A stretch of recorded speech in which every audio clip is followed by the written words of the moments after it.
Tenemos entonces acá la amida y el éster, y entre sí son grupos que en química medicinal se llaman isósteros. Ahora, no confundir este concepto de isósteros o isosterismo con el concepto de isótopos, con el concepto de isóbaros, por ejemplo, no tiene nada que ver. Entonces, son isósteros, grupos funcionales que tienen un comportamiento químico similar. Ya, ese es un concepto importante. Segunda pregunta, ¿qué creen ustedes? ¿Cuál de estos dos grupos es termodinámicamente más estable? La vida, Perfecto. ¿Por qué la amida es más estable? por el tema de la resonancia, el par de electrones libres que existen. Ya, pero miren, sí, ya, Como conjugado con. es correcto eso. Muy bien, ya sí. Miren, por una parte sí, a ver, vamos primero a esa resonancia que me están mencionando. Sí, es que ese es el punto, el oxígeno también tiene resonancia. Pero miren, desarrollemos la pregunta para encontrar la respuesta a esto, porque estos grupos funcionales se nos van a repetir un montón a lo largo del curso. Hay muchos fármacos que tienen ésteres y amidas en la estructura. Lo mismo ocurre abajo. Entonces abajo podemos decir, bueno, pero este oxígeno tiene dos pares electrónicos y uno de ellos puede también hacer resonancia. Entonces yo no les voy a fastidiar con encontrar estructuras de resonancia complejas, pero sí recordar algo básico, un movimiento, un par electrónico, ¿me entienden? Y en este caso queda el oxígeno positivo y el nitrógeno positivo. Entonces desde el punto de vista de la resonancia, en ambos casos estamos generando dos estructuras resonantes mesoméricas, ¿ok? A esto se le llama formas mesoméricas. Ya, por ahí va la cosa. Formas mesoméricas, y sí. En ambos casos hay contribución, pero la amida tiene como contribuyente, o sea, una de las formas que más contribuye al híbrido de resonancia es esta estructura que vemos acá a la derecha. O sea, las amidas se parecen mucho más a esta forma que un éster. Tiene más tendencia a contribuir con esta estructura. Recuerden que la realidad es un promedio de ambas cosas al mismo tiempo. ¿Ok? Entonces, este enlace, en el caso de la amida y también en el caso de un éster, en realidad este enlace, pregunta, si tuviésemos que clasificar los enlaces por longitud, y eso nos va a servir para cuando veamos interacciones intermoleculares con proteínas, ¿cuál enlace es más largo? ¿Simple, doble o triple? Ya, perfecto. Entonces tenemos que, en general, un enlace simple es más largo que un enlace doble y es a su vez que un enlace triple. Entonces el enlace triple es de los más cortos, dado que está formado por híbridos de tipo sp. Cuando uno mide empíricamente las longitudes de enlace, encuentra que en el caso de las amidas, este enlace es más corto que un enlace simple, pero más largo que un enlace doble. Es una longitud intermedia.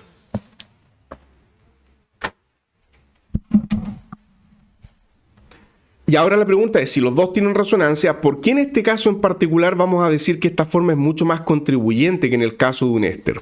En palabras químicas, es mucho más fácil romper un éster que romper una amida, porque la amida se parece más a un enlace doble. Metabólicamente, a nivel biológico, eso es súper relevante, porque pregunta, ¿el enlace peptídico es de tipo éster o tipo amida?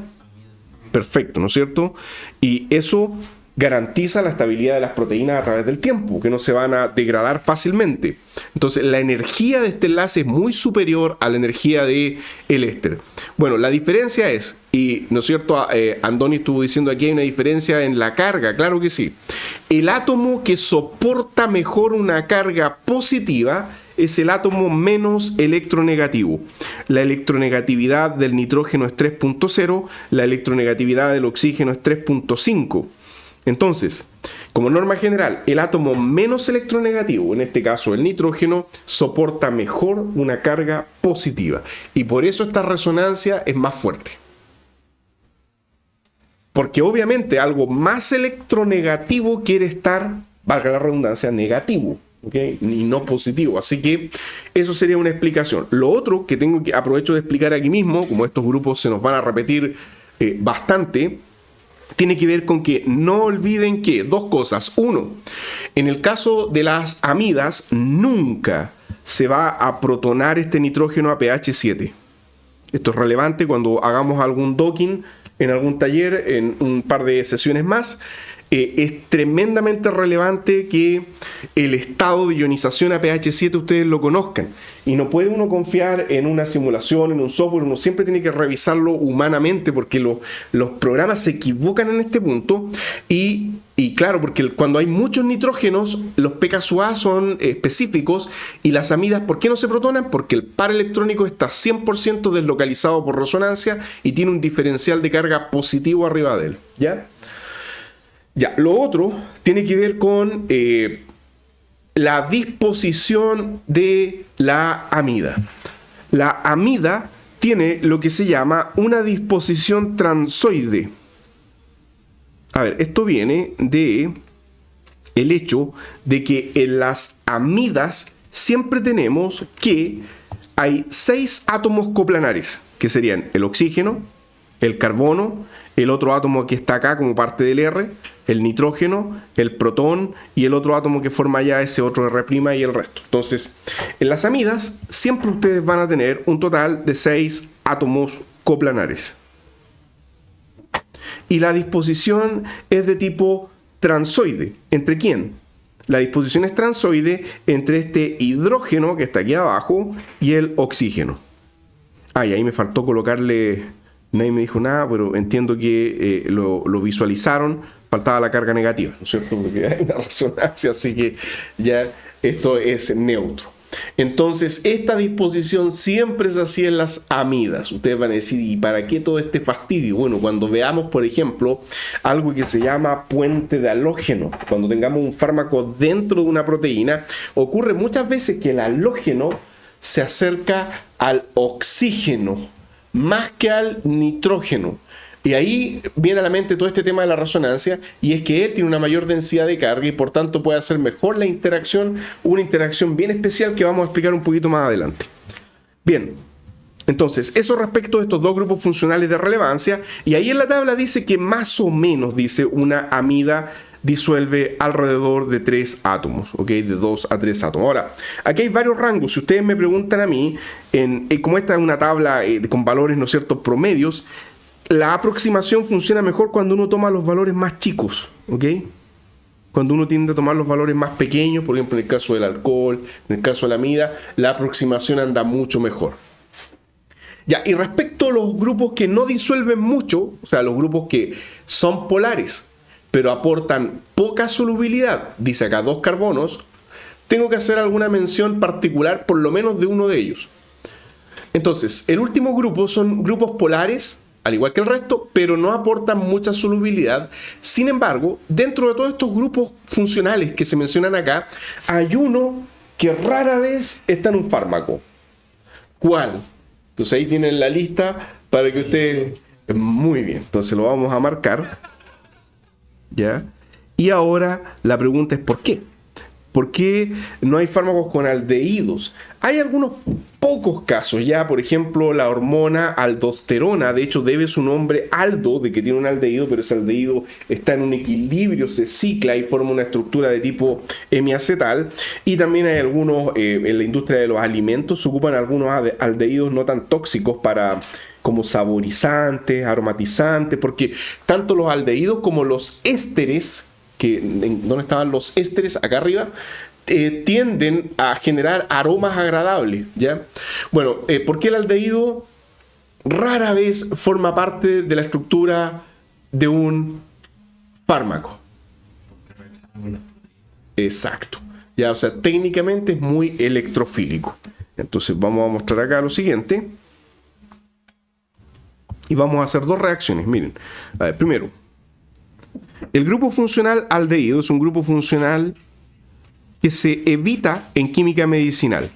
La razón es que los aldehídos, a diferencia de las cetonas, que son muy parecidas, son tremendamente electrofílicos. Entonces esta resonancia es una resonancia fuertemente desplazada a la forma en que deja el carbono positivo. Ya, yo sé que son cosas que en algún momento han visto y que les estoy refrescando la memoria, pero la aplicación biológica es lo que a mí me interesa. Entonces, la electrofilia del carbono carbonílico es mucho mayor en un aldehído que en una cetona. Entonces, este grupo que está acá, ese carbono, es fuertemente electrofílico, es de alta electrofilia. Siempre vamos a ver estos dos conceptos, el concepto de electrofilia y el concepto de nucleofilia. Pero en los sistemas biológicos, llámese por ejemplo, las proteínas, los carbohidratos, los ácidos nucleicos, todos ellos tienden a ser sistemas nucleófilos. De hecho, por ejemplo, pregunta, ¿qué carga? A ver si que se acuerdan. Yo sé que no todos ya tienen esto tan fresco, pero voy a tratar de ser lo más homogéneo y horizontal en cuanto a la entrega de contenidos. ¿Qué carga neta tiene el ADN? ¿Positiva o negativa? Negativa. Exacto, por la cadena de grupos fosfatos. Entonces tenemos que el ADN, al ser negativo, es nucleofílico. Y un aldehído va a dejar la escoba cuando se una a proteínas, material genético, cuando altere cadenas de carbohidratos también. Entonces, los aldehídos reaccionan. ¿Qué tipo de reacción? Vamos para allá. Voy a colocar un solo ejemplo para que se refuerce el punto de manera concreta. Supongamos que tenemos lo siguiente. Un aminoácido que tiene una larga cadena que termina en un grupo amino. Eso está positivo a pH fisiológico.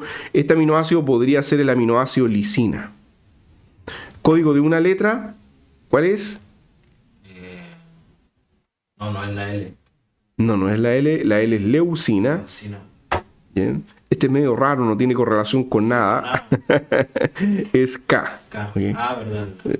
Sí, cuesta recordar esos códigos de una letra ya. Es más fácil con el de 3. Sí, de todas maneras. Ok, entonces la lisina, bueno, la cadena no es tan corta, yo aquí estoy abreviando, es una cadena larguita residual y el resto es el aminoácido. Ya vamos a detener un segundo en los aminoácidos. Resulta que desde el punto de vista ácido-base esto está así positivo a pH fisiológico, pero recuerden que la reactividad química depende de a quién uno le coloque al frente. Entonces cuando se acerca un aldehído, aquí hay un equilibrio ácido-base, hay un intercambio protónico en algún momento dentro de los múltiples equilibrios posibles. Y debido a eso, la lisina puede ahora atacar a un aldehído que está superactivado por protonación. Por tanto, en el segundo paso de este mecanismo de reacción entre una proteína y el aldehído, ocurre el ataque nucleofílico. O sea, siempre algún aminoácido nucleofílico como lisina, ustedes dirán, bueno, ¿qué otro aminoácido nucleofílico? Así bien nucleofílico. Ya dentro de los aminoácidos que tienden a reaccionar con sustancias electrofílicas, que sean fármacos o bien en este caso algo tóxico, están la lisina, voy a dejar acá una pequeña lista, está la serina, está la cisteína, y ¿se les ocurre alguno más? Lo que pasa es que la prolina, la cadena es un carbono que está ciclado, es un ciclo, ¿ya? No tiene un grupo extra nucleofílico. Hay otro que tiene hidroxilo, que es la tirosina. Estos son los más comunes, ¿ya? Así que dentro de los nucleófilos así de relevancia, estos son importantes, ¿ya? Porque tienen cadenas con grupos nucleofílicos. Y ahí, ya si es que no se acuerdan muy bien, se va a ir haciendo camino al andar el que vayan recordando esto. Bueno, ¿qué pasa a continuación? Fruto de este ataque nucleofílico vamos a tener lo siguiente. La lisina queda conectada covalentemente al carbono. Y aquí es donde está el problema. Empezamos a generar uniones covalentes. Y por tanto, una proteína que tiene algo conectado de forma covalente, ¿qué pasa con sus propiedades biológicas? ¿Se mantienen iguales o se perturban? Claro que sí, porque ya tiene algo exógeno unido, ya no por interacción electrostática, sino que está derechamente enlazado con un enlace covalente. Entonces, si esa lisina, supongamos que es una lisina clave en un sitio de un receptor, en una cavidad catalítica de una enzima, al estarle pegando covalentemente eso, la proteína se arruina su actividad, ¿ya? Entonces, a continuación, y este mecanismo va a servir para que entendamos varios otros que van a aparecer en el curso, cuando uno tiene estructuras de este tipo, siempre tiene que recordar que está en medio acuoso. Y por tanto, en medio acuoso hay muchos equilibrios ácido-base posibles. Yo no los voy a ilustrar todos. Pero en algún momento, en vez de estar así, el nitrógeno podría estar deprotonado y el hidroxilo podría estar protonado.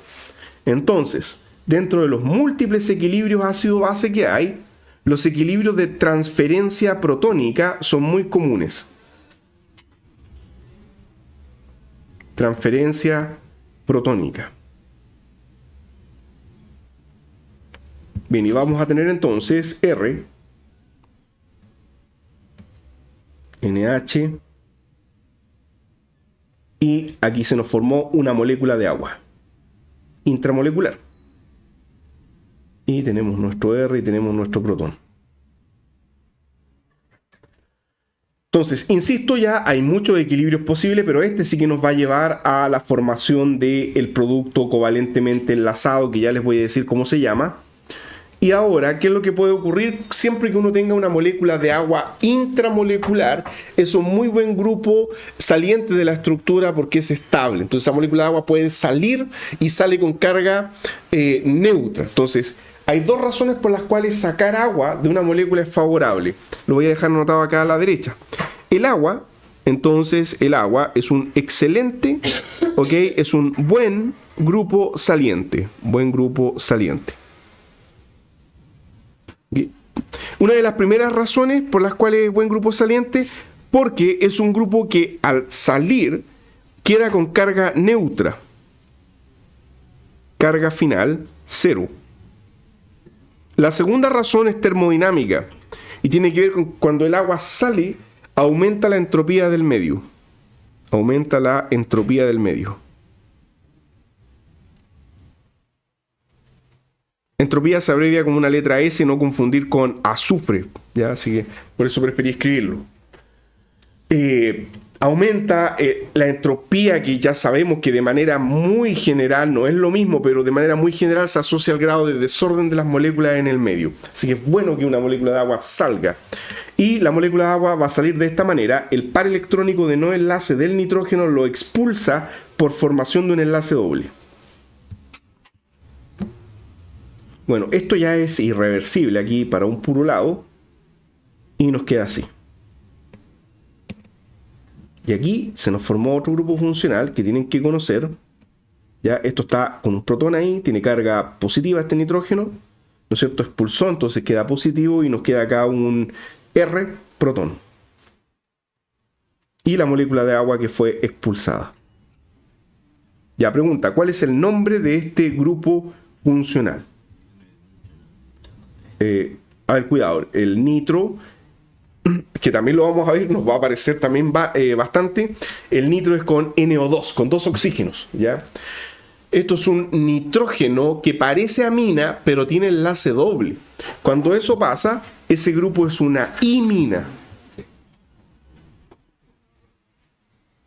Ya, y ocurre que a nivel biológico hay enzimas, no todas las enzimas son reacciones de tipo nucleófilo-electrófilo, sino que hay enzimas con cofactores que también oxidan o reducen. Y hay reductasas que transforman esto en una amina. Entonces, hasta acá tenemos la formación de la imina, lo que a nivel biológico muchos textos de bioquímica llaman la formación de bases de Schiff. Hay productos que metabolizan la imina. Tal cual. Sí, le inyectan hidrógeno. Ya voy a hacer un comentario al final de eso. Entonces tenemos que hay enzimas reductasas que hacen que esto se quede fijo para siempre. Porque ¿qué es lo que pasa? Que una imina, resulta que si una imina está mucho tiempo en un medio ácido, todo esto que ustedes ven acá podría devolverse. y la proteína se salvaría. Pero ¿qué es lo que pasa? Que como hay ciertas reductasas que ven esto como una anomalía y ¡boom! Inyectan hidruro, por así decirlo, y termina transformándose en una amina alquilada. Entonces el problema es que ya de ahí no vuelve más. Entonces tendríamos CH2R. Tenemos la alquilación de la proteína. De la misma manera, si esto pasa a nivel de material genético, quedaría alquilado el material genético. O sea, la alquilación de biomoléculas es un proceso tremendamente tóxico. Así que por eso se evitan electrófilos fuertes. Y ahí tengo que hacer algunos comentarios al respecto. Primero, tengo que dar una lista de electrófilos, pero también qué es una oxidación y reducción, porque no vamos a estar calculando estados de oxidación como en algún momento, ¿no es cierto?, hicieron en el pasado en cursos generales. Vamos a decir que en términos generales, a nivel biológico, cuando una molécula se oxida o se reduce, una oxidación a nivel molecular consiste en incrementar la cantidad de oxígeno y o reducir la de hidrógeno en la estructura química. Al revés, una reducción. Una reducción es un proceso en que aumenta la cantidad de hidrógeno o se reduce la cantidad de oxígeno dentro de la estructura, sea un fármaco o sea una biomolécula. Aumentó hidrógeno y o, porque puede pasar en paralelo ambas cosas, y o disminuyó protones, eso es una oxidación. Aumentó hidrógeno o bien reduce oxígeno, eso es una reducción. Ya así que no les voy a estar preguntando por estados de oxidación y cosas así. Ya aplicamos este simple concepto que nos permite explicar biomoléculas. Y por otra parte, ya la pregunta es, ¿será el aldehído el único grupo electrofílico que es delicado y que no lo puedo tener en fármacos? No.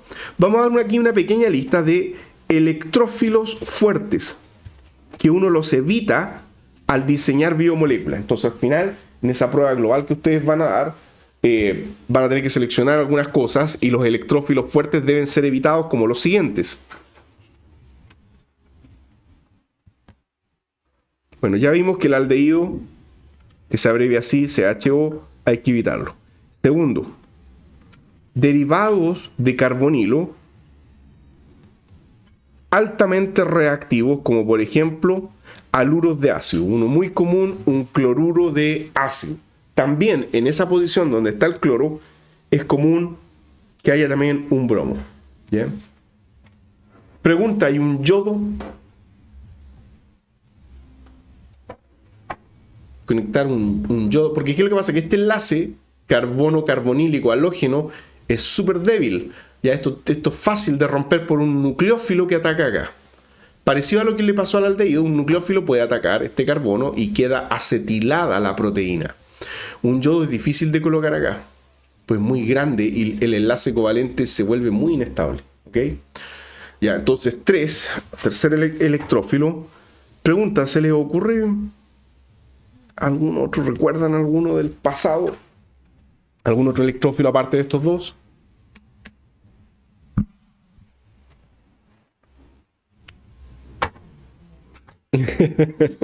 Ya. Yo me acordaba de ese porque no sé si se acuerdan que en el laboratorio. Sí, claro, porque hacemos reacciones con esto, claro, tal cual, así es. Ya para formar las amidas o cualquier otro sistema. Bueno, otro grupo electrofílico son derivados de carbonilo, la mayoría. El anhídrido, que es así.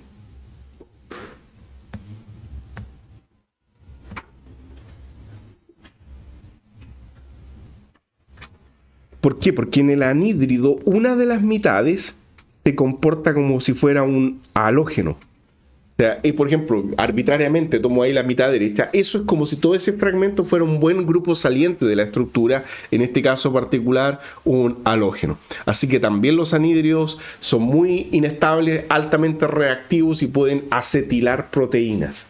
¿Sí? La acetilación de una proteína, de nuevo, la altera porque se enlaza covalentemente. A ver, no es lo mismo, este concepto es diferente. Ya, este grupo funcional, el anhídrido, es todo esto. A ver. Ya. Todo este grupo es el grupo funcional anhídrido. Ya, es un nombre del grupo funcional, no de una molécula en específico. Ya. Yo creo que ahí están los más relevantes. Estoy tratando de recordar, o si ustedes se les viene a la mente alguno, me pueden decir, pero estoy tratando de recordar si es que hay algún otro que también sea tóxico, que se busca evitar en general.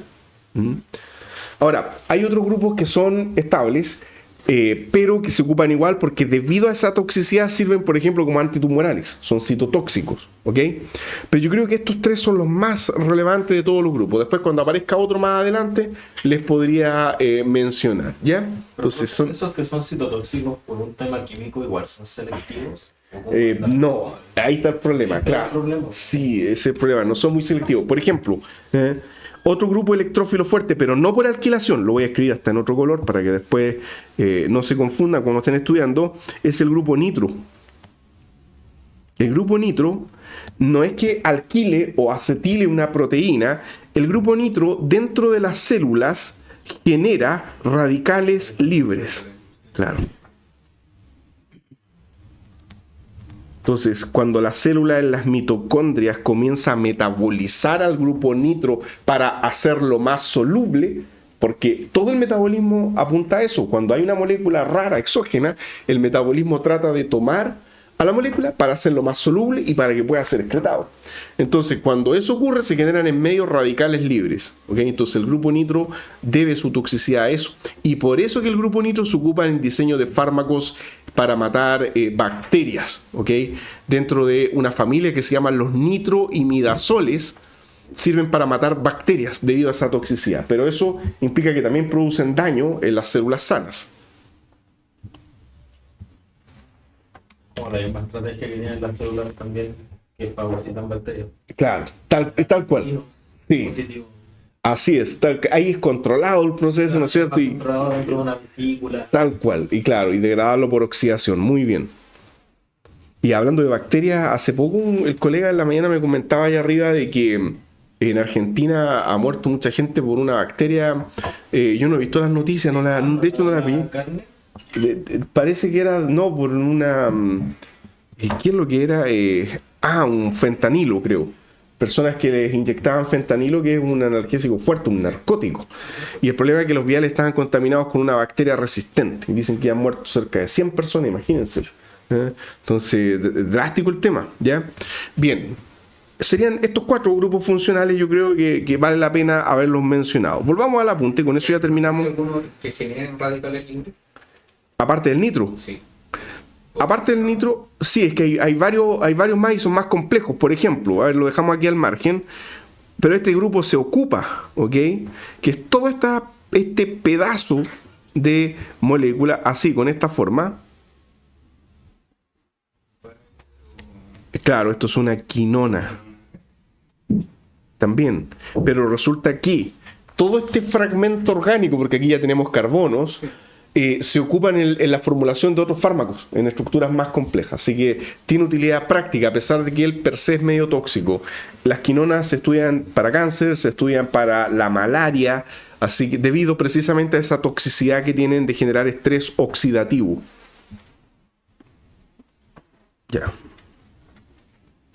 Ya, eso ya lo mencionamos, lo de las membranas, y ahora me interesa que vayamos lo del LogPEA, que esto lo pueden ir leyendo de a poco, ¿ya? Pero a mí me interesa llegar a la otra parte donde están los ejercicios, ¿ya?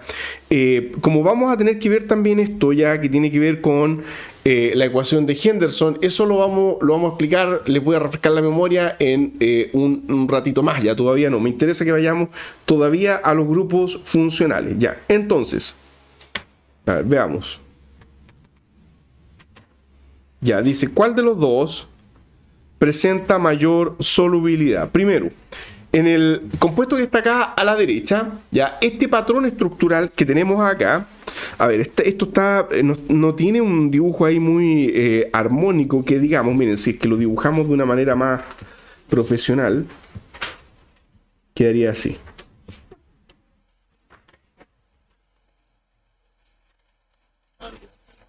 Entonces vamos a tomar acá el lápiz y dibujamos de esta manera. Espérense, aquí la conexión. Esto está así.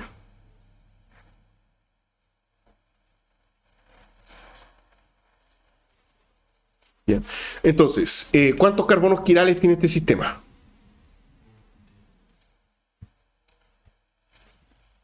Dos. Muy bien, tiene 2 carbonos quirales. Entonces, ¿cuántos estereoisómeros posibles existen? Claro, ¿no es cierto? Los estereoisómeros posibles es 2 elevado a n, donde n es la cantidad de centros quirales, por tanto, en este caso sería 2 elevado a 2, o sea, 4 estereoisómeros posibles. Cuando ustedes vean este tipo de estructura, y yo cuando menciono esto es parte de la materia, ya a veces la información está tal vez no tan sistematizada para no hacerlo tan aburrido, pero ahí juntos vamos a ir descubriendo ciertos farmacóforos. O sea, al final del curso lo que me interesa es que se lleven ahí en su recuerdo, en la memoria de largo plazo, la mayor cantidad de farmacóforos posibles, porque eso les va a permitir leer información a futuro cuando vean una estructura química. Mire, aquí tiene un benceno, o sea, fenil, etil, amina. Escribamos ese nombre porque es relevante. Fenil, etil, amina. ¿Les suena eso o no? Fenil, etil, amina. ¿Alguna idea? ¿Cuál, perdón? Fenil. Ya, miren, se asemeja al nombre de varias cosas que ustedes tal vez han escuchado, que se venden en farmacia, moléculas estimulantes, supresores del apetito. Claro que sí, este tipo de estructuras son estimulantes del sistema nervioso central. Fenil, etil, aquí hay 2 carbonos, hay uno extra, pero en la cadena principal hay 2. Amina, fenil, etil, amina. Entonces, nótese que no marqué el hidroxilo como lo más relevante. ¿Ya? La amina es parte del farmacóforo. ¿Por qué esto tiene actividad estimulante? Se ocupa como estimulante no en el sentido de digámoslo así, como droga, aunque podría ya ser mal usado como una droga, pero esto es un estimulante por lo siguiente. Ya, tal vez esta molécula sí la conocen.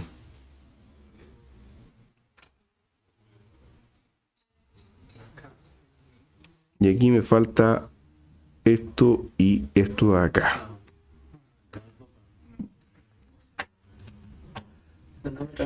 Esto es un neurotransmisor. Muy bien, ya, primero.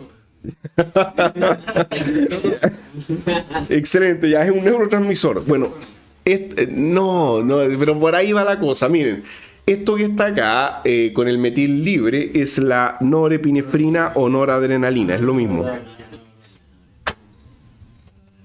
Claro. De que la olvidar. Sí. Como que no la pescan mucho. Y miren, y si colocan un metil ahí, es la hormona adrenalina o epinefrina, es lo mismo. Adrenalina es una hormona, HNA.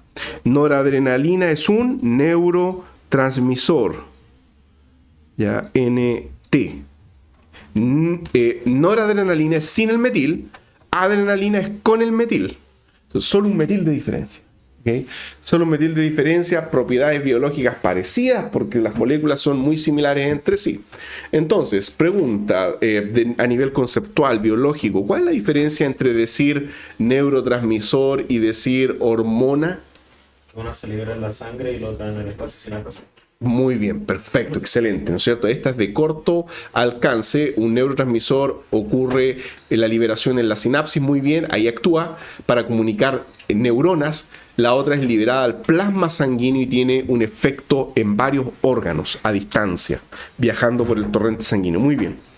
Perfecto, entonces cuando uno ve ahora la comparación de esta molécula con esto que está acá, uno dice, entonces ahora sí, ahora entiendo por qué la pseudoefedrina, ahí está el nombre, la pseudoefedrina, tiene un efecto estimulante a nivel cerebral, porque se parece a la noradrenalina, tiene el farmacóforo, acuérdense de ese concepto, posee el mismo farmacóforo.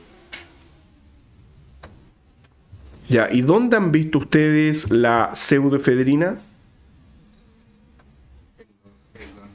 Exacto, en los antigripales, muy bien. En los antigripales es común que uno observa paracetamol, 500 miligramos, que es un analgésico para calmar un poquito el dolor de cabeza, la pseudoefedrina en una dosis más baja, 60 miligramos, para actuar como descongestionante nasal y estimulante también del ánimo un poco, pero el efecto descongestionante nasal es uno de los más potentes porque esto es un vasoconstrictor. La pseudoefedrina, al igual que la adrenalina, es un vasoconstrictor. ¿Y qué más? Y clorfenamina 4 miligramos. Claro, ese es el antihistamínico para cortar la secreción, ¿ok? Para cortar la liberación de histamina, ¿ya? Y ese es otro tema, ya. Esa no iba por la mano. Sí. ¿La clorfenamina? Sí. No, la clorfenamina lo que hace es actuar como antagonista de los receptores de histamina. Y de esa manera se impide liberación ya de más histamina, ¿ok? Es un antihistamínico, es un bloqueador del efecto de la histamina. Todo eso tiene sus pros y sus contras. Ustedes saben por qué cuando uno está resfriado, claro, se libera histamina, lo cual produce edema, enrojecimiento, secreciones nasales, pero todo eso tiene una razón de ser. Es para que aumente la permeabilidad vascular de los capilares y los glóbulos blancos puedan atravesar más fácilmente y llegar al sitio de la infección.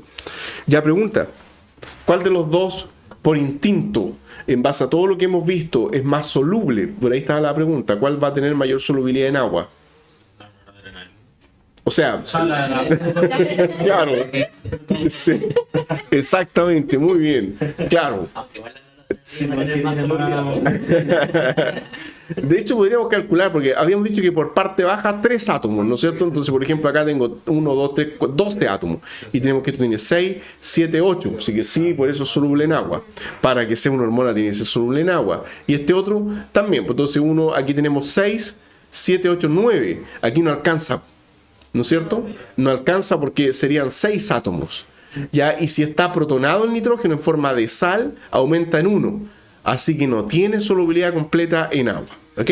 Y este tiene una solubilidad paupérrima. Dice acá que es el mentol. ¿Ok? Tiene 6, 7, 8, 9. A ver, 6, 7, 8, 9, 10. ¿Ok? Entonces, el mentol que está ahí, pregunta, ¿es un alcaloide o un terpeno?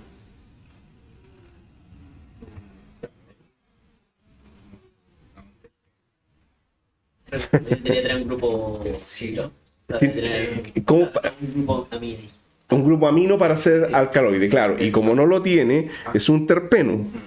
Ya. Pero tenemos que ir definiendo qué es un terpeno, porque no porque algo no tenga nitrógeno necesariamente es terpeno, hasta podría haber sido una molécula artificial, claro, aquí no lo es un extracto, ¿no es cierto?, presente en varias plantas aromáticas, y tenemos que este mentol, si ustedes cuentan, bueno, primero, sí, no hay nitrógeno, pero si cuentan los carbonos es múltiplo de 5, tiene 7, 8, 9, 10 carbonos.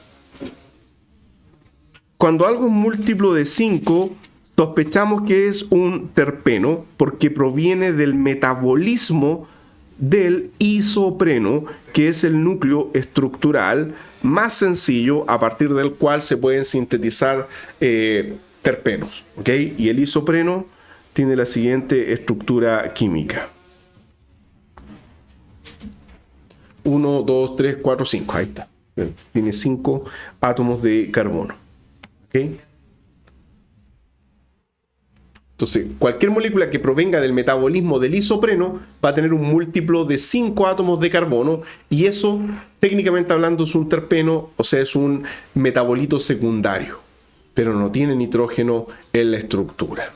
Interesante, entonces ya tienen ahí la racionalización de los dos grandes grupos de compuestos naturales, metabolitos secundarios, alcaloides y terpenos. Ya tienen la definición y tienen ejemplos concretos que hemos estado viendo. Ya, pregunta resuelta. Vamos al siguiente. Y miren, ¿saben qué? Una cosa más acá. Fíjense que en el caso de la adrenalina o noradrenalina, intencionalmente el grupo hidroxilo yo lo dibujé hacia adelante. Y es que tiene esa configuración. ¿Qué configuración sería esa? Porque esto también nos va a aparecer mucho. O sea, este carbono es ROS.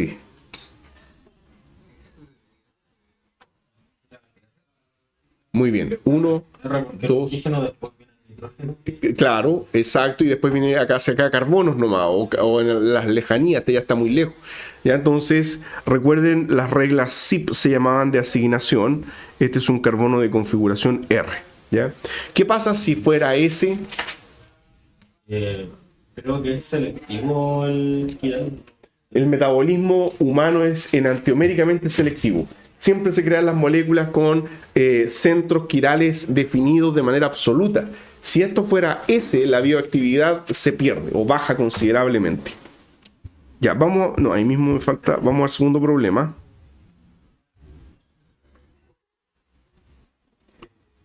Ya, dice, bueno, identificar grupos funcionales y cuál es su carácter ácido básico y cuáles aumentan su solubilidad en agua. Ya, vamos para allá.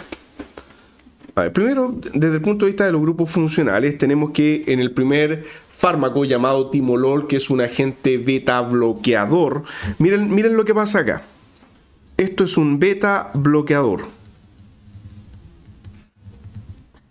Tenemos que el anillo que ustedes ven acá, y yo les voy a subir o enviar en algún momento una pequeña lista de heterociclos que tenemos que conocer para efectos de este curso. Este anillo es un tiodiazol porque tiene 2 nitrógenos y tiene un azufre. Y segundo, este anillo ¿es o no es aromático? O sea, ¿tiene aromaticidad electrónica? Sí, sí tiene. Ya, ¿y por qué? ¿Qué es lo que...? O sea, están los dos enlaces más el par de electrón del... Exacto, un par, porque tiene 2 pares electrónicos, pero uno de ellos lo integra a la resonancia. Entonces, lo que les estoy pidiendo ahí que recuerden es lo que se conoce como las reglas de Hickel de aromaticidad electrónica.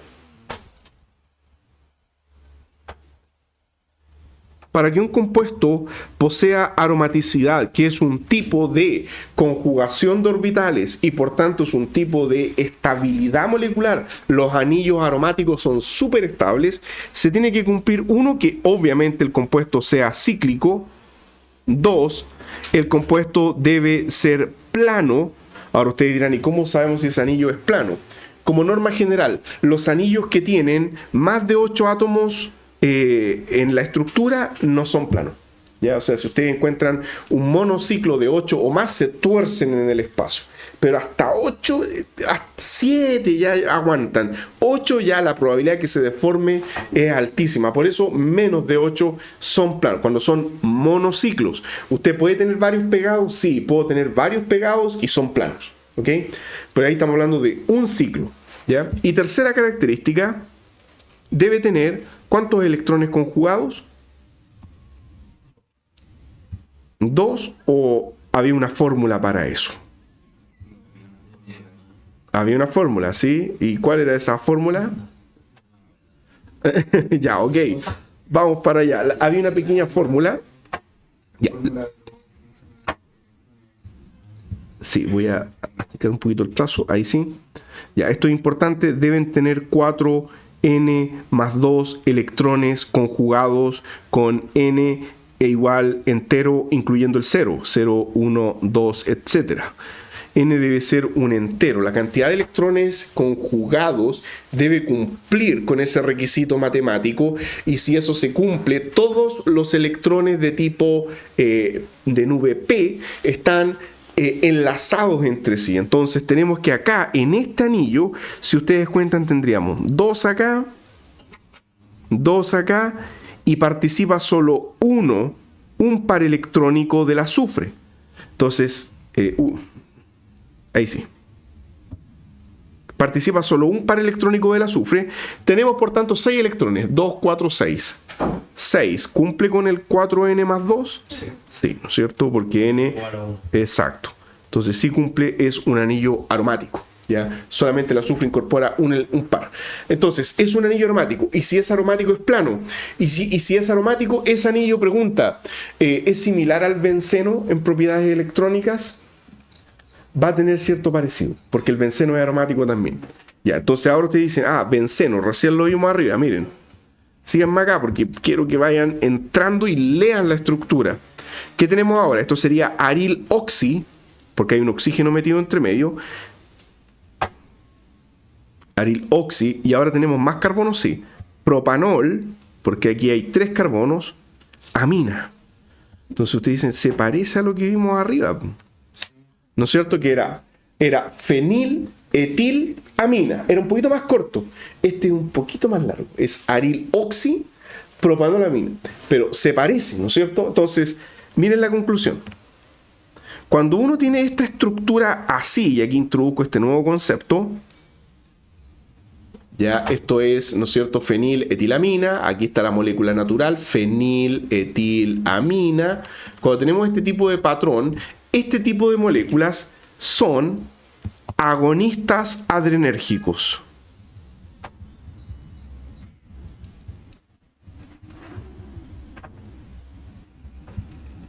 Agonistas, estimulantes de los receptores de adrenalina, de los cuales hay varios subtipos. Están los receptores de tipo alfa, dentro de los cuales hay estructuras que son GPCR, y también hay otras estructuras, si no me falla la memoria, creo que había hasta un canal iónico, o no, eso era en serotonina. Entonces tenemos que hay receptores de tipo alfa adrenérgico y receptores de tipo beta adrenérgico, ¿ok? Entonces, y ahí hay varios subtipos además. Y estos son agonistas. Pero, si usted tiene ese oxígeno ahí, estorbando, por así decirlo, y además, otro detalle, un grupo grande, aquí al final, que sería este, ¿cómo se llama químicamente esto? Sí, Iso o terbutil. Es un grupo terbutil porque mira, tiene 4. 1, 2, 3 y el que está aquí es un cuarto carbono. Es un grupo terbutil, ¿ya? Entonces, cuando tenemos estas cosas que perturbaron la estructura, este oxígeno y este grupo grande, ahora este tipo de farmacóforo que se llama ariloxipropanolamina, esto es una ariloxipropanolamina, eso es un antagonista adrenérgico. Lo contrario. Antagonista adrenérgico. Ya, y ahí voy a ir dándole alguna herramienta para que ustedes vayan razonando con esto. Un antagonista se parece a un agonista. O sea, recién vimos que hay un cierto parecido, ¿ya? Y tiene lógica, porque si yo quiero enlazarme al mismo receptor que el agonista, me tengo que parecer un poco, ¿no es cierto? Ya, pero ¿cuál es la diferencia? Los antagonistas, pregunta, ¿quedan unidos más o menos tiempo en la cavidad del receptor? ¿Qué creen ustedes? ¿Cuál es? Los antagonistas más. quedan unidos más tiempo. Por eso que este grupo genera más interacciones hidrofóbicas, aumentando el tiempo de permanencia. Lo mismo este otro grupo extra de acá, es para que esto quede agarrado más tiempo en la cavidad y funcione como un tapón. Entonces los antagonistas tienen un mayor tiempo de permanencia en la cavidad.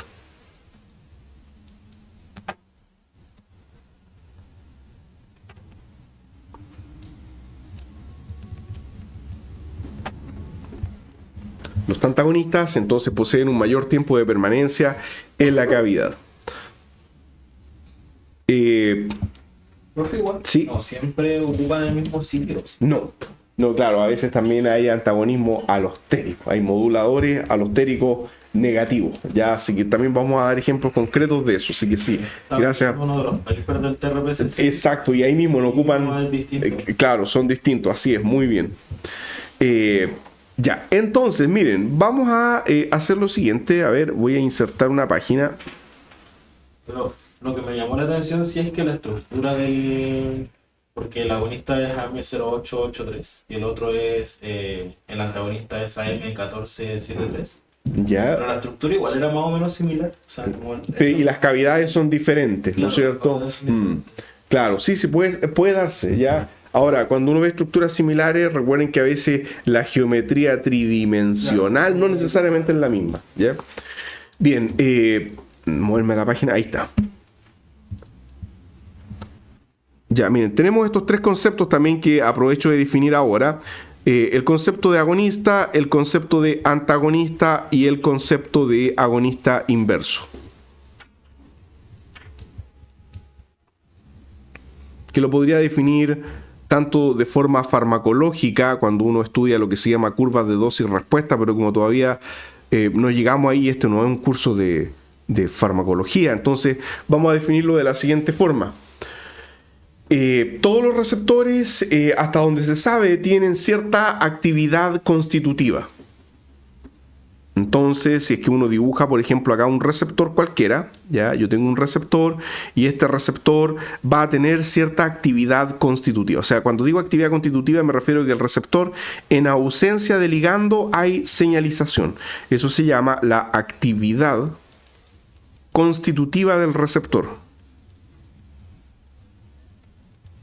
Analogía, ya, porque sé que a veces que cuesta asimilar este concepto cuando ustedes tienen una radio prendida a un volumen muy bajito, ¿okay? Es como ese ruido, ¿cierto? Ese pequeño ruido, ok, el receptor, en ausencia de que llegue el ligando endógeno, dicho receptor está señalizando intracelularmente, ¿ya? La radio prendida a un volumen bajito. Ahora, pregunta, ¿por qué creen ustedes que pasa eso? ¿Cómo puede señalizar si no ha llegado el agonista a estimularlo? Porque el agonista, eso es lo que hace. Un agonista, ¿ok? El agonista, entonces acá viene el ligando. El agonista, bueno, uno lo puede abreviar con L. L, ligando, es un término general en química medicinal para cualquier molécula que se une a alguna proteína. Bueno, cuando llega el agonista, lo que ocurre es que cuando se une, muy bien, y se dispara la actividad del receptor. Eso es lo que hace el agonista, estimula, ¿ya? Ya, pero ¿cómo es que el receptor, en ausencia del ligando, ya sea el agonista o el ligando endógeno, cómo es que señaliza?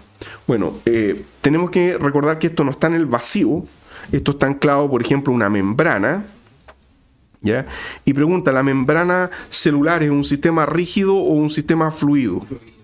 Muy bien, entonces tenemos que, como la membrana es un sistema fluido, es un sistema que puede mecánicamente generar alteraciones en la estructura de la proteína, haciendo que se mantenga esa señalización basal, ¿ok? Entonces, esa visión arcana de que esto es como medio fijo no es así. La membrana en sí es casi como un organelo extra de la célula, ¿ok? La membrana está viva, por así decirlo, generando cambios conformacionales en los receptores. Y la membrana puede hacer que se mantenga esta señalización basal. Vamos al otro lado. Cuando tenemos el antagonista, la misma situación, tenemos nuestro receptor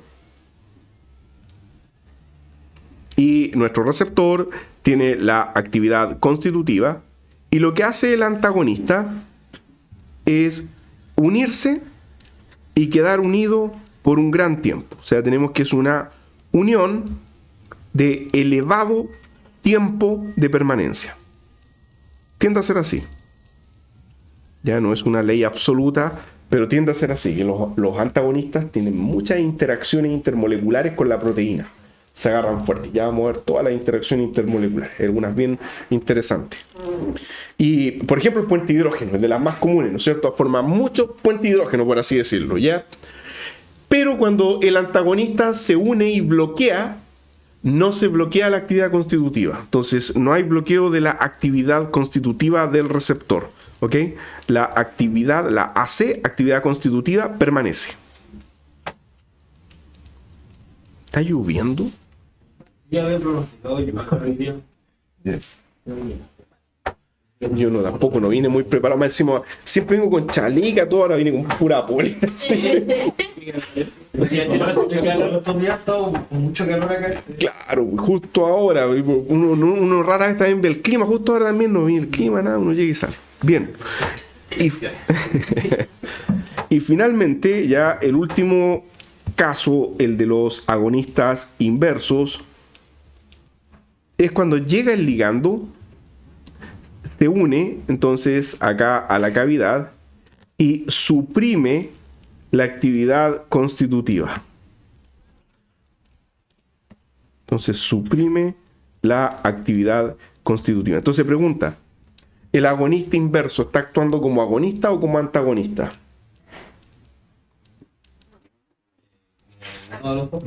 Ya, como ninguno de los dos, pero en términos ahora macro. O sea, dentro de la célula ¿va a haber o no va a haber respuesta? No va a haber. Entonces es como un antagonista extremo, por así decirlo. Entonces el nombre medio se presta para confusión. Cuidado, ya. Sí, agonista inverso. Claro. Lo que da a entender como que es el agonista de un efecto, el antagonista inverso debería ser como el efecto. Otro efecto, claro, sí. Es como el némesis.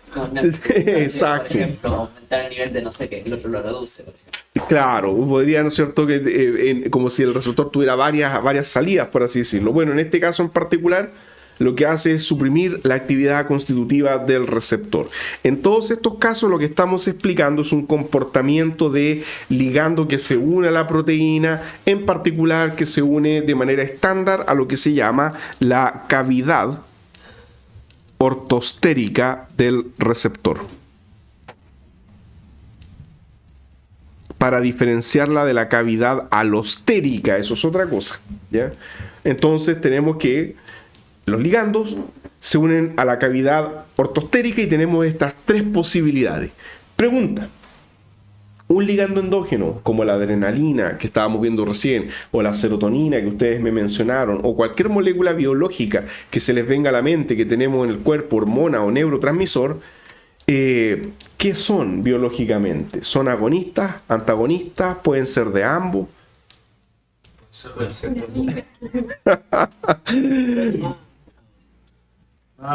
Son solo agonistas. Ya, así que cuidado, los ligandos endógenos solo tienen comportamiento de agonista, o sea, cumplen una función. Conceptualmente hablando, cumplen la función de agonista. Ahora ustedes dirán, ¿y cómo es eso de que algunos generan, ¿no es cierto?, el bloqueo de otros? Porque, por ejemplo, si yo llego y me enlazo a cierto receptor, esa cascada de señalización genera cierto efecto que, por así decirlo, puede bloquear a otro, ¿me entienden? Entonces, el concepto de antagonismo a nivel endógeno no aplica. Eso es una creación humana, ¿ya? Entonces, todos los ligandos que tenemos endógenamente, conceptualmente hablando, son de tipo agonista, ¿ok? A ver, por ejemplo, cuando hablamos de... estoy tratando de pensar en algo que se me venga rápido a la mente. Los canales de cloruro en el cerebro. Ya cuando uno piensa, por ejemplo, en los canales de cloruro en el cerebro,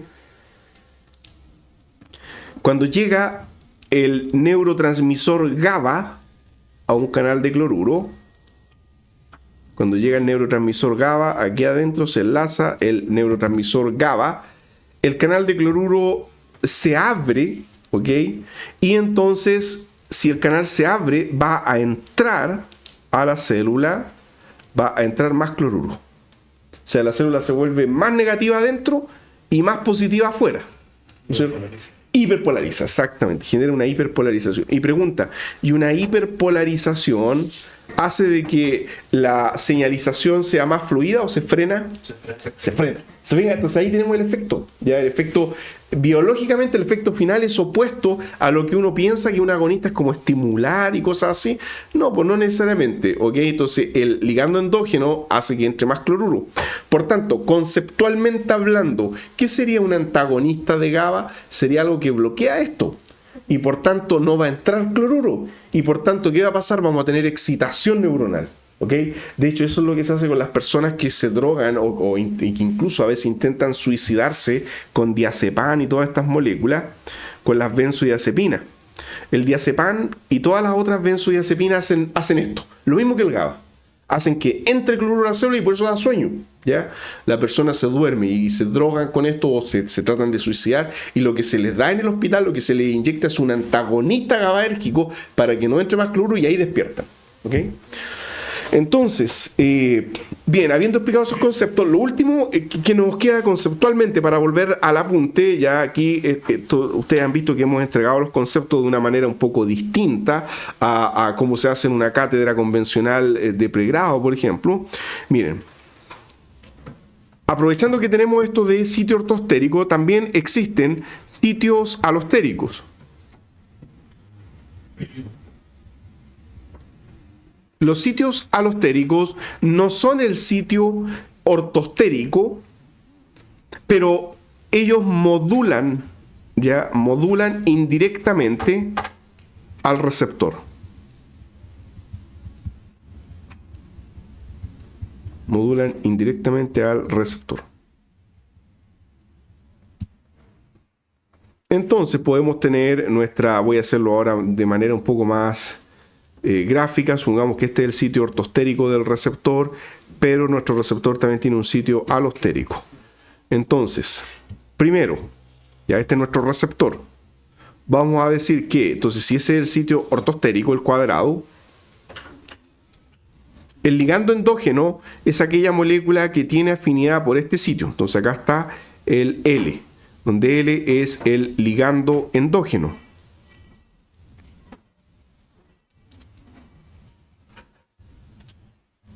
Entonces nosotros queremos que se una el ligando endógeno.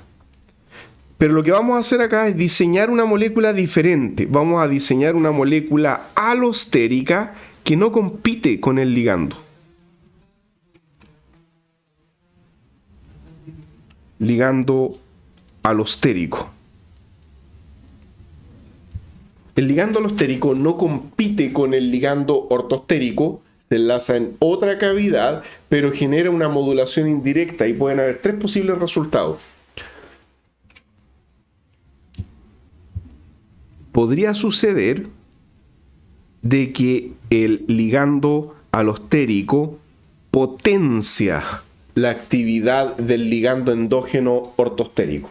Ya, yo sé que esto suena un poco como trabalengua, o alostérico, ortostérico, ya, pero la idea se entiende. Entonces, en ese caso, vamos a decir que la molécula se llama, de su sigla en inglés, PAM, o modulador alostérico positivo. ¿Ya? Entonces, ¿cuál es el requisito? El requisito es que tiene que llegar el ligando endógeno. El ligando alostérico se une y potencia el efecto del ligando endógeno. Y la pregunta es, ¿cómo lo potencia si eso es una proteína? Es una estructura, entre comillas, esquelética de aminoácidos. Bueno, lo que pasa es lo siguiente, y si nos queda tiempo más adelante lo puedo explicar cuando veamos algunos ejemplos concretos, como el caso de los moduladores alostéricos de los canales de calcio. Cuando llega el ligando alostérico, genera un cambio o induce un cambio conformacional de esta cavidad, haciendo que esta cavidad tenga más afinidad por el ligando endógeno. O sea, como que la cavidad se aprieta más y agarra mejor al ligando endógeno. Eso es lo que pasa en el modulador alostérico positivo. Pero también puede pasar lo contrario. Cuando se une el ligando alostérico, obstaculiza, ralentiza o bloquea el efecto del ligando endógeno. A pesar de que se une, generó un cambio conformacional tal que ahora la proteína no puede señalizar, y ese sería un negativo.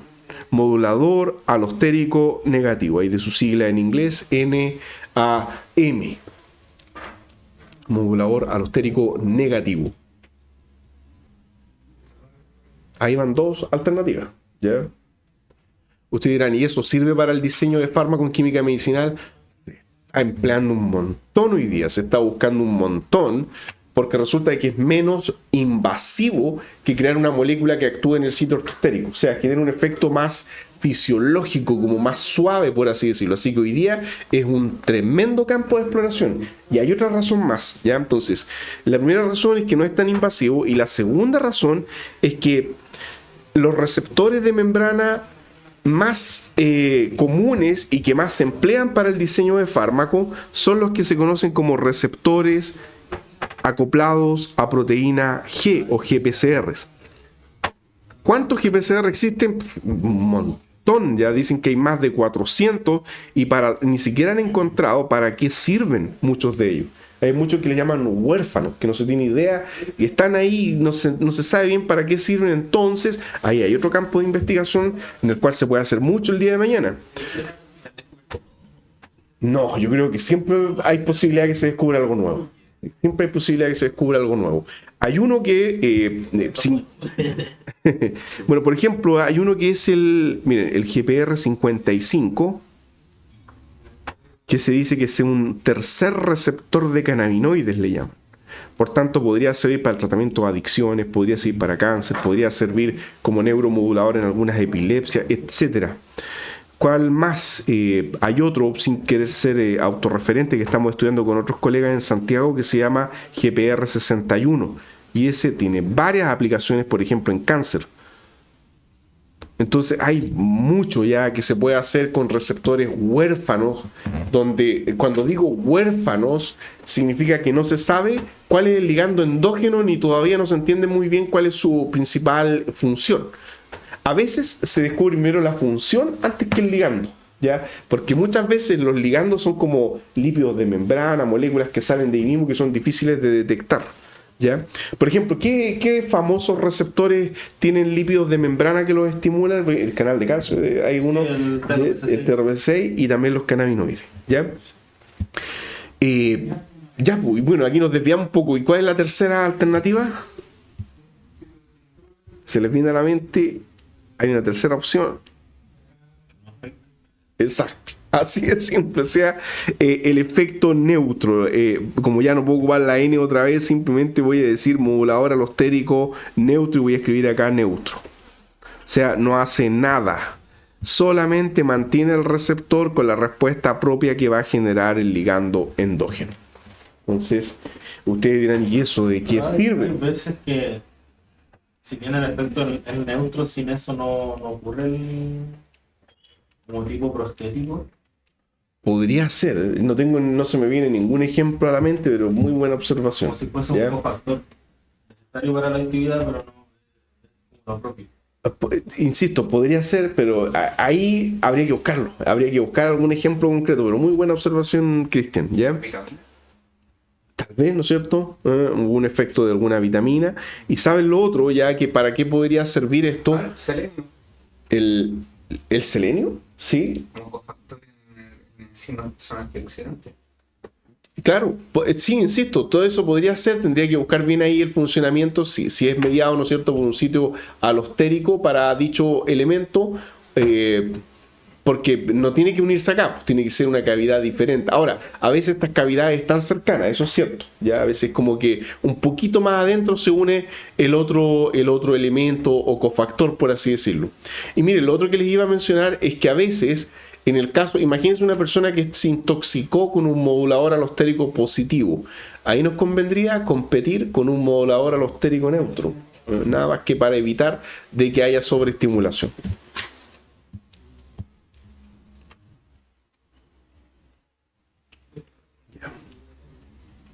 Ya, entonces dimos la lista, ya explicamos eso.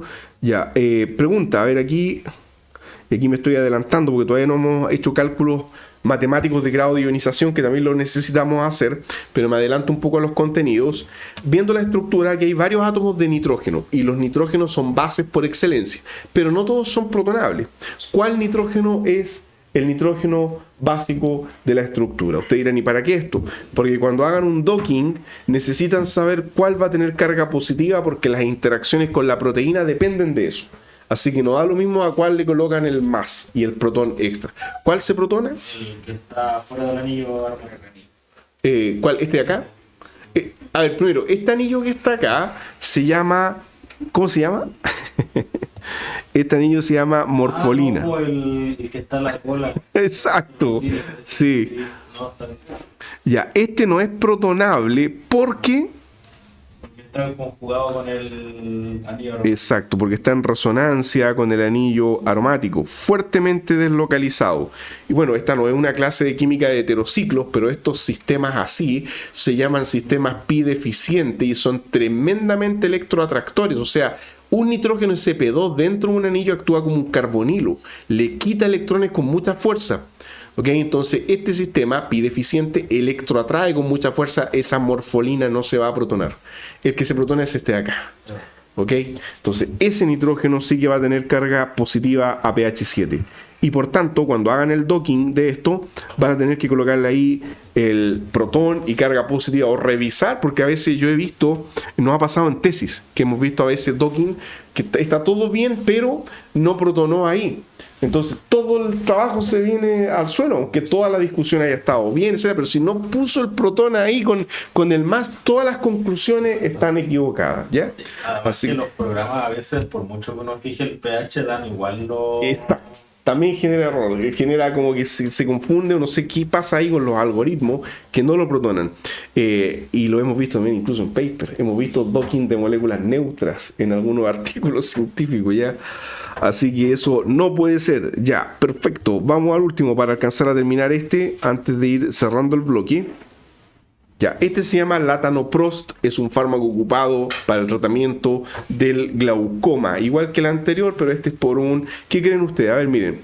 Pregunta, ¿ustedes creen que estos dos fármacos, timolol y latanoprost, que se ocupan para el tratamiento del glaucoma, o sea, para la presión intraocular exacerbada?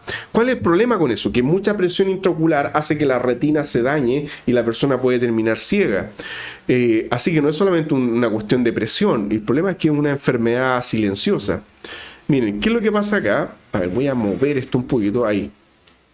Viendo la estructura, aquí les estoy introduciendo a todo este análisis estructural básico. ¿Creen ustedes que van a tener el mismo mecanismo de acción?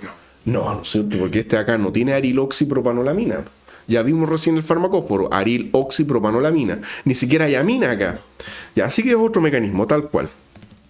Pregunta, latanoprost, ¿podría ser un profármaco?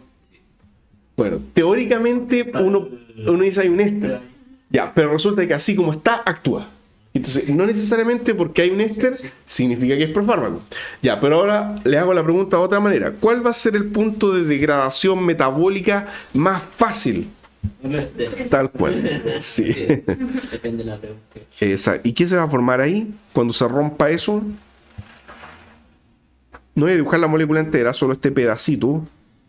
Cuando el éster se rompe, se forma un carboxilato, ¿no es cierto? Un ácido carboxílico libre. Aumenta un poco la solubilidad. Ya. Tenemos que aquí hay hidroxilo y en total tenemos una cantidad de... ¿cuántos centros quirales identifican ustedes acá? 5. Ya, a ver, veamos. Tenemos 1, 2, 3, 4. ¿Y dónde está el quinto? Exacto, ya, ahí dentro del ciclo. Ya, ¿qué más? Hay otro elemento que tenga que ver con estereoquímica, que nos da lo mismo la orientación y que esté fijo en el espacio. Porque los centros quirales no pueden cambiar, ya son fijos en el espacio. Por ejemplo, ¿ya? Ok, muy bien. El doble enlace, tal como está ahí, eso es fijo. ¿Ya? Y eso es E o Z.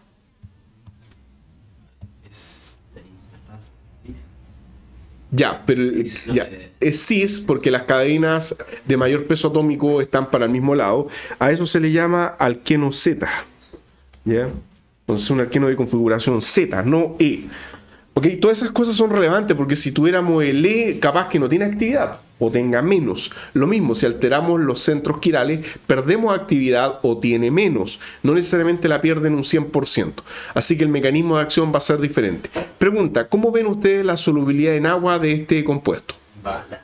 Muy bien, súper baja, pero tiene demasiados carbonos y pocos grupos funcionales. Los únicos más polares son los hidroxilos. 3 carbonos y 3 carbonos y un éster que máximo 2 carbonos o casi nada, ¿ya? Perfecto. Y claro, tal cual. Y bueno, eso le permite atravesar las membranas y llegar, ¿no es cierto?, adentro del humor acuoso. Ya, y lo último dice... ya, identificamos los grupos funcionales, cuál es más hidrofóbico. Ya sabemos que el latanoprost sería más hidrofóbico, perfecto. Y cuando formulemos una sal, bueno, eso ya estaría implícito acá, en que en el primero podemos formular una sal en el grupo amino. Muy bien. Ya, y con esto terminamos por hoy día. Aquí de nuevo, básicamente lo mismo. Tenemos ahí la vitamina A, vitamina C y la biotina. Pregunta, ¿identifican ustedes en alguno de ellos algún grupo ácido? Un grupo ácido que significa un grupo que puede liberar protones. Ya, muy bien, la biotina. Ese grupo puede liberar un protón, muy bien, y por tanto a pH fisiológico vamos a tener un equilibrio, cosa que ya en el otro módulo vamos a ver ahí las cantidades específicas. Ese es un grupo ácido, ¿ok? Pregunta, ¿cuál es el nombre de este grupo funcional? Que es NH, carbonilo, NH. Ya, ya no es una amida, es como una amida doble. Sí, es como... ¿Okay? Eso es urea. Ya. Y aquí arriba hay un azufre que también forma parte de otro grupo funcional porque está interconectado ahí con ese carbonilo. Y eso, ese punto allá arriba, ese azufre con ese carbonilo, es un punto de degradación metabólica en la estructura. De hecho, es bastante simple que alguna enzima venga acá y rompa ahí, y degradando la vitamina. Entonces, ¿cómo se llamaría este grupo? ¿O a qué se parece? Es como un éster, pero tiene azufre, entonces un tío éster. Ya, todavía no hemos terminado de responder la pregunta sobre el tema de la acidez. Resulta que todavía hay otro grupo ácido en la estructura. ¿Cuál? Cuando han comido vitamina C masticable, ¿y cómo es? Sí, es ácida. Es ácida. Entonces la pregunta es ¿por qué si no tiene un ácido carboxílico? De hecho, miren, la vitamina C... Se separa el ¿Ya? éster. No tanto, miren, lo que pasa es que, bueno, eso sí es importante, la vitamina C se degrada rápido acá. Por el fosfato. Claro, exactamente, se puede romper acá y por tanto ya pierde actividad. Pero es ácida y ese sabor ácido que ustedes sienten es porque libera protones y esa liberación genera el gusto ácido. Bueno, el protón que se libera es de alguno de estos hidroxilos. Es un hidroxilo con resonancia. Ya, y para allá, con eso terminamos efectivamente hoy día. Sí. Ya, estos que están acá son hidroxilos neutros y me adelanto al concepto con el cual profundizamos en el siguiente bloque, tienen pKa 16. No se preocupen, eso en la próxima clase también vamos a hacer cálculos con eso y lo voy a explicar más, pero aquí tengo dos hidroxilos, ya, o sea, esos no liberan el protón nunca, ¿no es cierto? Nunca. Pero miren, acá, ¿cómo se llama un doble enlace con un alcohol? Este es un enol. Son dos enoles o enol doble, como le quieran llamar, porque es el doble enlace que tiene hidroxilo e hidroxilo. Y resulta que de los dos, uno de ellos es más ácido. La pregunta es, ¿cuál es más ácido? Respuesta, el que estabiliza mejor la carga negativa. O sea, cuando se libera el protón, el que es más ácido es este de acá. ¿Por qué? Porque estabiliza mejor la carga negativa. Me explico. Ya, con esto estamos culminando. Cuando se forma acá la carga negativa, ¿por qué la estabiliza mejor?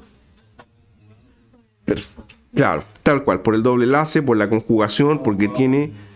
Muy bien. Tiene una resonancia perfecta ahí hacia arriba.